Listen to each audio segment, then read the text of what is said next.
So I got this comment on my now suspended TikTok page. I'm going to talk about that in another video.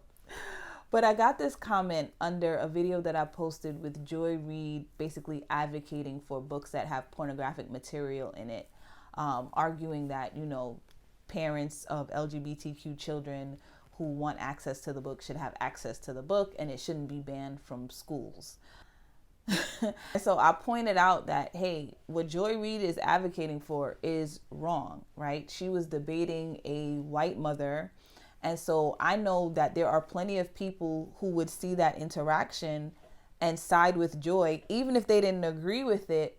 But because Joy is Black and the woman is white, they would side with Joy, even though they know that what Joy Reid was saying is wrong. And that is just evidence of the ethnic idolatry that many of us walk in and don't even realize it. So I got a comment from a Black man, who said that we can no longer use race as a shield against criticism. And I thought that was so on point. That was so profound. Because on the one hand, you'll hear Black people and you'll see the comments. I see it all the time for years. We'll say, we need to do better, right? Black people need to do better.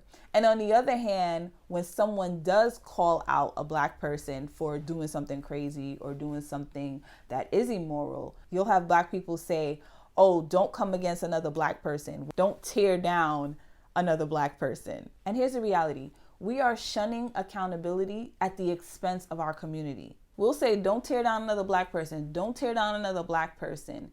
And then when that person gets indicted or they go to jail, they get accused of something crazy, these same people are in the comment section tearing that person up after that person done tore up the community with their influence and with their immoral behavior.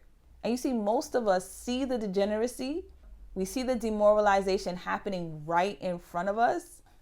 Yet we can't see how saying things like, don't tear down another Black person, is actually counterproductive in our pursuit of making the culture better, being a productive people, being a more progressive and prosperous people. Now, I don't believe and I don't agree with getting on social media, making videos of just tearing people down, calling them names, assassinating their character. I'm not for that. I don't believe that. There's a way to hold people accountable and call them out that is necessary, and that can be done respectfully.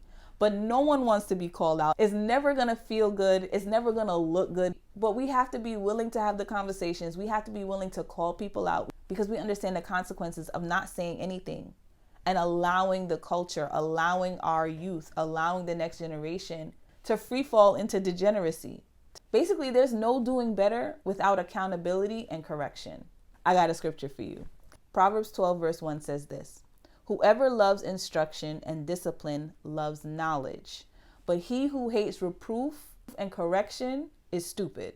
Y'all, that's the Bible. That is the living word of the living God.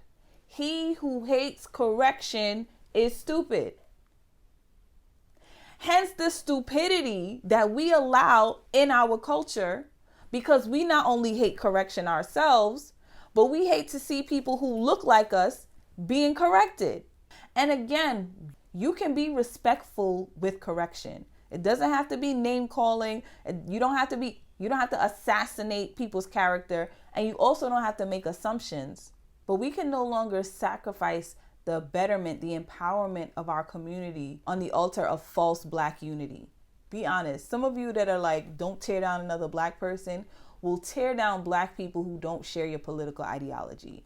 I go through it on a daily basis from Black people. All in all, we have to be willing to face the criticism, face the correction, be held accountable, and hold others accountable for what is happening in the community. Enough of blaming the white man, blaming slavery, blaming what you think is oppression and a system that is against you.